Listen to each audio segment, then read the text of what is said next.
안녕하세요. 오늘 저희가 같이 살펴볼 자료들은 2025년 12월 27일, 바로 오늘 나온 뉴스들이에요. 이게 언뜻 보면 서로 아무 상관없어 보이잖아요. 미국 항구의 물류 대란, 멕시코 경제 호황, 또 자가 면역 질환 신약, AI 해킹 툴, 심지어 은 가격 급등까지. 저희의 미션은 이 파편화된 정보들 속에서 어떤 하나의 큰 흐름을 찾아내는 겁니다. 과연 이 점들을 이으면 어떤 그림이 그려질까요? 네, 오늘 자료들을 쭉 보니까 이게 정말 흥미로운 연결고리들이 보이더라고요. 크게 한 세 가지 덩어리로 묶어볼 수 있을 것 같아요. 첫째는 글로벌 무역 지도가 말 그대로 다시 그려지고 있다는 점입니다. 미국의 정책 하나가 어떻게 나비 효과를 일으키는지 그 현장을 생생하게 들여다볼 거고요. 둘째는 기술의 두 얼굴이죠. AI나 생명공학 같은 최첨단 기술이 한쪽에선 희망이 되지만 다른 쪽에선 정말 소름 끼치는 위협이 되는 그 양면성을 펼쳐볼 겁니다. 마지막으로는 금융시장에 보이지 않는 권력 이동. 우리가 알던 월스트리트의 강자들 말고 전혀 새로운 플레이어들이 시장의 판을 어떻게 흔들고 있는지 그 역학관계를 짚어보겠습니다. 좋습니다. 그럼 첫 번째 덩어리, 다시 그려지는 세계 무역 지도부터 바로 시작해보죠. 자료 중에 미국 항구 상황을 다룬 기사가 있는데 와, 이거 읽는 내내 너무 답답하더라고요. 수만 개 수입품 컨테이너가 통관을 못해서 항구 창고에 그냥 발이 묶여 있다면서요? 네, 묶여 있거나 심지어 파기되고 있죠. 아니 근데 그게 무슨 첨단 무기 이런 것도 아니고요. 우리가 쓰는 백팩, 과자, 자동차 부품 이런 일상용품이라니. 도대체 왜 이런 일이 벌어지는 건가요? 일단 표면적인 이유는 트럼프 행정부가 $800 이하 물품에 대한 관세 면제, 이걸 소위 최저세 면제라고 하는데요. 아, 그 디미니스 혜택이요? 네, 바로 그 혜택을 없애버렸기 때문이에요. 거기에 세관이나 식약처가 갑자기 서류 검사를 엄청나게 깐깐하게 보기 시작한 거죠. 그러니까 예전에는 그냥 통과되던 것들이 이제 다 걸리는 거군요. 맞습니다. 서류 미비로 다 걸리면서 항구가 그냥 마비 상태에 빠진 겁니다. 잠깐만요. 근데 이게 좀 이상하게 들리는데요. 행정 절차가 복잡해졌다고 해서 수만 개 컨테이너가 그냥 이렇게 멈춰선다는 게 쉽게 이해가 안 가거든요. 이건 단순히 공무원들이 일을 더 깐깐하게 한다 이 수준이 아니라 뭔가 정책적으로 의도한 결과라고 봐야 하는 거 아닌가요? 네, 바로 그 점입니다. 이건 단순한 행정착오가 아니에요. 미국의 강력한 보호무역주의라는 더 큰 그림의 일부로 봐야 정확합니다. 아, 미국산이 아니면 들어오기 힘들게 만들겠다는 아주 명확한 시그널을 시장에 보내고 있는 거죠. 사실 중국을 겨냥한 조치인데 애꿎은 다른 나라 기업들까지 불똥이 튀고 있는 상황이고요. 아하. 그러니까 의도적으로 장벽을 높여서 수입 자체를 어렵게 만들고 있다는 거군요. 그런데 이렇게 한쪽 문을 쾅 닫아버리면 꼭 다른 문이 열리게 마련했잖아요. 자료를 보다 보니까 정말 드라마틱한 반전이 있더라고요. 미국 관세 인상의 뜻밖의 승자는 멕시코라는 기사 말이에요. 그렇죠. 지금 중국산 제품이 미국에 들어올 때 내야 하는 실질 관세율이 평균 37.1%에 달해요. 37%요? 와, 이건 뭐 거의 들어오지 말라는 수준인데요. 맞습니다. 그런데 멕시코산 제품은 몇 퍼센트인지 아세요? 얼마 안 될 것 같은데요? 고작 4.7%입니다. 4.7요? 네. 이 엄청난 격차가 모든 걸 지금 바꾸고 있는 겁니다. 듣고 보니 이건 단순히 무력 경로가 하나 막치고 끝나는 게 아니네요. 마치 풍선의 한쪽을 꾹 누르면 다른 쪽이 불룩 튀어나오는 것처럼 이런 걸 풍선 효과라고 볼 수 있을까요? 정확한 비유입니다. 바로 그 풍선 효과가 지금 글로벌 공급망 전체에서 실시간으로 벌어지고 있는 거예요. 기업들 입장에서는 당연히 37% 관세 폭탄을 맞는 중국 대신에 4.7%인 멕시코로 가겠죠? 그렇죠. 멕시코로 생산 기지를 옮길 수밖에 없죠. 이걸 니어쇼어링이라고 부르는데 지금 멕시코 북부 국경지대는 공장 짓느라 난리도 아니라고 합니다. 그 결과로 올해 미국과 멕시코 간의 무역액이 9천억 달러, 우리 돈으로 1,000조 원을 넘어설 거라고 하고요. 와, 사상 최고치겠네요. 네, 사상 최고치죠. 근데 멕시코의 대응이 정말 노련한 것 같아요. 단순히 관세 혜택만 누리는 게 아니라 2026년에 있을 그 USMCA, 미국, 멕시코, 캐나다 협정 재협상까지 내다보고 있잖아요. 마약 단속을 강화한다거나 또 미국의 눈치를 봐서 중국산 전기차에 50% 관세를 매기는 식으로요. 이건 정말 장기적인 계획을 갖고 움직이는 것 같아요. 맞습니다. 자기들 전체 수출품의 85%가 관세 없이 미국으로 들어가니까요. 미국의 비위를 맞추는 게 거의 뭐 국가적인 최우선 과제가 된 거죠. 결국 이 두 기사를 통해 우리가 보고 있는 건 지정학적 결정 하나가 어떻게 전 세계의 돈과 공장의 흐름을 통째로 바꾸는가 하는 그 거대한 현실입니다. 10년 전 교과서에 나왔던 공급망 지도는 이제 뭐 의미가 없어진 거네요. 그렇죠. 완전히 새로 그려지고 있는 거죠. 한쪽 문이 닫히니까 다른 쪽 문이 열리는 풍선 효과. 이게 무역에서만 일어나는 현상은 아닐 것 같아요. 기술 분야에서도 어떤 문제를 해결하려고 만든 기술이 전혀 예상치 못한 새로운 문제를 낳기도 하잖아요. 말씀하신 두 번째 주제, 기술의 두 얼굴과도 연결되는 지점인 것 같네요. 아주 좋은 연결입니다. 기술이야말로 그런 양면성을 가장 극적으로 보여주는 분야죠. 오늘 자료에 있는 라이포디라는 바이오 스타트업 사례가 기술의 밝은 면을 대표하는 것 같아요. 류마티스 관절염 같은 자가 면역 질환으로 고통받는 분들에게는 정말 한 줄기 빛과 같은 소식이죠. 네, 저도 이 기사 아주 흥미롭게 봤어요. 핵심 기술이 항체 약물 접합체, ADC라고 하던데 이걸 유도미사일에 비유한 게 딱 와닿더라고요. 그러니까 문제를 일으키는 면역세포만 정확하게 찾아가서 강력한 소염제를 거기서만 터뜨리는 방식이잖아요. 맞아요. 이 기술의 원래 출발은 암제였어요. 정상세포는 건드리지 않고 암세포만 공격하는 게 오랜 숙제였는데 이 ADC 기술이 그 해답을 제시하면서 항암 치료의 게임 체인저가 됐죠. 아, 원래 암치료 기술이었군요. 네. 라이포디가 대단한 건 바로 그 암 정복 기술을 자가 면역 질환이라는 전혀 다른 영역에 성공적으로 적용했다는 점입니다. 특히 VIST라는 단백질을 표적으로 삼아서 약물을 세포 안으로 쏙 끌어들이게 만든 아이디어가 아주 영리했고요. 유도미사일이라는 비유는 정말 기가 막히네요. 하지만 이런 정밀 타격 기술이 정말 부작용이 없을까요? 기사에서 혹시 잘못된 세포를 공격할 가능성이나 장기적인 위험에 대해서는 언급이 없었나요? 너무 완벽하게 들려서 오히려 좀 의심이 가는데요. 날카로운 지적이세요. 물론 100% 완벽한 기술은 없겠죠. 하지만 중요한 건 이겁니다. 기존 치료법이 마치 융단 폭격처럼 몸 전체에 영향을 줘서 환자들이 엄청난 부작용에 시달렸다면 이 기술은 그 피해를 최소화하면서 치료 효과를 극대화하는 방향으로 가고 있다는 거죠. 아하, 방향성이 중요하다. 네, 하나의 강력한 플랫폼 기술이 어떻게 인류의 오랜 난제를 해결하면서 새로운 시장을 열어가는지 아주 좋은 사례라고 할 수 있습니다. 정말 희망적인 이야기네요. 그런데 이런 강력한 기술의 그림자가 바로 다음에 이어지는 AI와 사이버 범죄 기사인 것 같습니다. 분위기가 바뀌네요. AI가 사이버 범죄의 진입 장벽을 완전히 허물어버리고 있다는 내용인데 솔직히 좀 무서웠어요. 예전에는 해커라고 하면 뭔가 대단한 코딩 실력을 가진 전문가 이런 이미지를 떠올렸잖아요. 이제는 그럴 필요가 없어진 거예요. 그냥 말로 시키면 된다고요? 네, 자연어로 이메일 첨부 파일을 열면 개인정보를 빼가는 악성 코드를 만들어줘.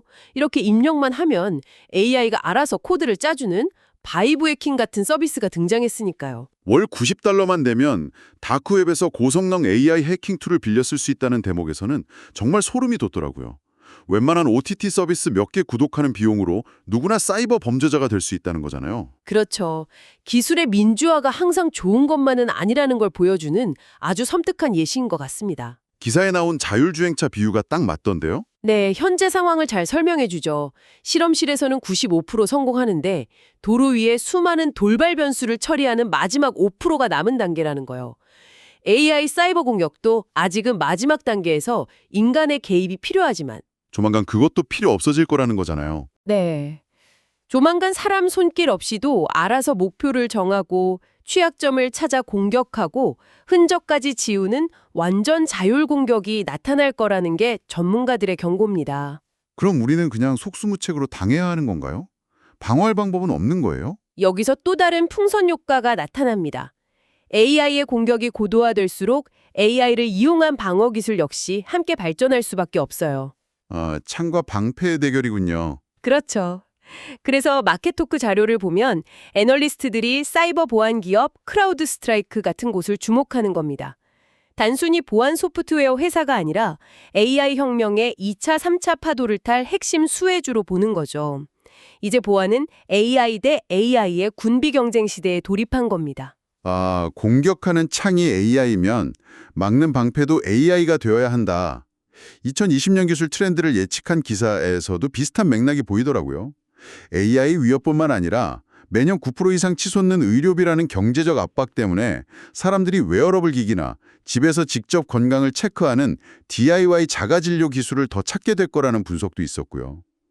결국 기술은 사회 문제를 해결하는 동시에 또 다른 새로운 문제를 낳는 동력이 되는 셈이네요. 정확합니다. 질병을 정복하는 기술이 범죄의 도구가 되고 경제적 압박이 새로운 기술 시장을 여는 것처럼요. 창조와 파괴, 희망과 위협이라는 두 얼굴을 동시에 가질 수밖에 없는 게 기술의 숙명인 것 같습니다. 이런 거대한 기술 경쟁의 뒤에는 결국 막대한 자본이 필요할 텐데요. 그 돈은 다 어디서 오는 걸까요? 자연스럽게 세 번째 주제, 금융의 새 주인은 누구인가로 넘어가게 되네요. 월스트리트에서도 보이지 않는 지각 변동이 일어나고 있다는 기사가 아주 인상 깊었습니다. 특히 패밀리 오피스의 부상이요. 패밀리 오피스라는 게 원래는 록펠러 가문처럼 아주 극소수의 재벌 가문이 자신들의 자산을 관리하려고 만든 개인 금고 같은 조직이었어요. 아, 그랬군요. 네. 그런데 이제는 수백억 자산가만 돼도 자신만의 패밀리 오피스를 만드는 게 유행처럼 번지고 있는 거죠. 규모가 정말 상상을 초월하더라고요. 지금 전 세계 패밀리 오피스가 굴리는 자산이 약 5조 5천억 달러. 우리 돈으로 7천조 원이 넘는다고요? 2030년에는 9조 달러까지 늘어날 거라고 하니 이미 전 세계 헤지펀드 자금을 다 합친 것보다 많다는 게 놀라웠어요. 그런데 이들이 새로운 권력자로 불리는 이유는 단순히 돈이 많아서가 아니에요. 결정적인 차이는 이들이 누구에게도 보고할 필요가 없다는 점입니다. 아, 외부 주주가 없으니까요. 네, 펀드 투자자도 없으니 분기별 실적 발표에 목맬 필요가 없죠. 10년, 20년을 내다보는 아주 길고 끈기 있는 투자가 가능한 인내 자본이라는 게 이들의 가장 큰 무기입니다. 그러니까 단기 실적에 연연하는 일반 투자 기관들과는 게임의 규칙 자체가 다르다는 거군요. 그래서 아폴로나 블랙스톤 같은 거대 사모펀드들이랑 M&A 시장에서 직접 경쟁하기도 한다고요. 월스트리트에 조용하지만 아주 강력한 새로운 종족이 나타난 셈이네요. 맞습니다. 아주 조용하고 은밀하게 움직이지만 시장의 판도를 바꾸는 거대 자본이죠. 그런데 재미있는 건 이런 조용한 거인달과 정반대편에 있는 세력 역시 엄청난 영향력을 발휘하고 있다는 거예요. 정반대편이라면? 아, 개인 투자자들이요? 네, 바로 개인 투자자들이죠. 은 가격이 올해 164%나 폭등했다는 기사 말씀이시군요. 저도 보면서 이게 무슨 일인가 했어요. 보통 안전자산하면 금을 떠올리는데 은이 금의 상승률을 아득히 뛰어넘었더라고요. 여기에는 두 가지 동력이 함께 작용했어요. 하나는 태양광 패널이나 전기차 같은 첨단 산업에서 은의 수요가 폭발적으로 늘어난 구조적인 이유가 있고요. 다른 하나는 바로 아마추어 개인 투자자들이 투기성 베팅에 대거 뛰어들었기 때문입니다. 이거 어디서 많이 보는 그림 아닌가요? 기사에서도 지적했지만 2021년 레딧의 그 월스트리트 배치에서 시작됐던 밈 주식 열풍이 떠오르더라고요. 네, 그때와 아주 유사하죠.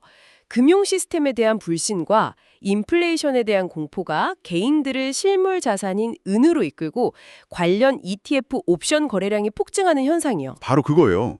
그러니까 지금 금융시장은 아주 흥미로운 대결 구도가 펼쳐지고 있는 거네요. 한쪽에서는 극소수 부호들의 거대하고 조용한 자본, 즉 패밀리 오피스가 장기적인 관점에서 시장을 바꾸고 있고요.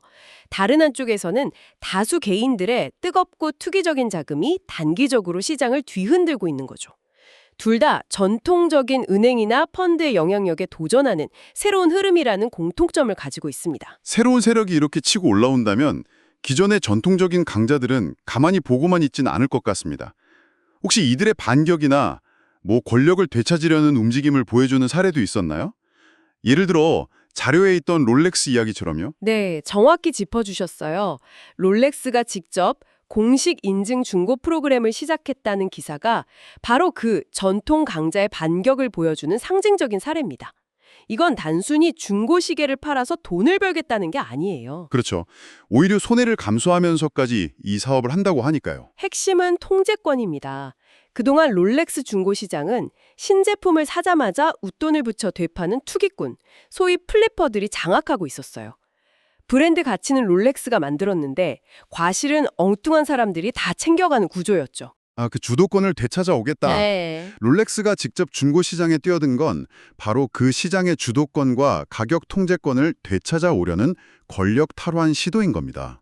심지어 수익이 나지 않는 손익 분기점 수준으로 운영하면서까지 브랜드의 희소성과 가치를 지키겠다는 강력한 의지를 보여준 거죠. 자, 오늘 정말 여러 이야기를 넘나들었네요. 멕시코를 향하는 공장들, 질병과 싸우는 유도 미사일 기술과 그 기술을 악용하는 해커들, 그리고 월스트리트와 명품 시장에서 벌어지는 보이지 않는 권력 다툼까지 이 모든 걸 한데 묶어보면 우리는 지금 무엇을 보고 있는 걸까요? 이 모든 현상을 관통하는 하나의 키워드를 꼽으려면 저는 격변 속의 적응을 선택하겠습니다. 미국의 관세 장벽이라는 거대한 환경 변화에 적응하기 위해 멕시코로 공장을 옮기는 기업들, 암 치료 기술을 다른 질병에 적용해 새로운 활로를 찾는 바이오테크, AI 공격을 AI로 막는 보안 회사도 있고요. 네, 그리고 심지어 투기꾼들에게 빼앗긴 시장을 되찾기 위해 직접 중고 사업에 뛰어든 롤렉스까지. 이들 모두는 지금 거대한 변화의 파도 앞에서 어떻게든 살아남고 더 나아가 기회를 잡으려는 필사적인 몸부림을 치고 있는 겁니다. 격변 속의 적응, 정말 와닿는 정리네요. 마지막으로 이 거대한 흐름 속에서 우리가 생각해볼 만한 작은 이야기 하나를 소개해드리고 싶어요. 오늘 자료들 사이에 아주 짧은 기사가 하나 있었는데요. IT 대지진으로 다리를 잃은 뱅크 오브 아메리카의 투자은행가 랄프 에티엔에 대한 이야기였습니다. 저도 그 기사 봤습니다. 정말 대단한 분이더군요. 그렇죠. 살인적인 경무에 시달리는 투자은행가로 일하면서 동시에 조국 IT 역사상 최초의 동계 패럴림픽 스키 선수가 되기 위해 훈련하고 있다는 내용이었어요. 우리가 오늘 이야기한 거대한 지정학적 변화, AI 군비 경쟁, 수조 달러의 자본 이동 같은 거시적인 흐름 속에서 한 개인의 이런 불굴의 의지와 도전은 어떤 의미를 가질까요? 이 거대한 파도 앞에서 우리 각자의 자리는 어디쯤일지 한 번쯤 생각해 보시는 건 어떨까 하는 질문을 던지면서 오늘 이야기를 마무리할까 합니다.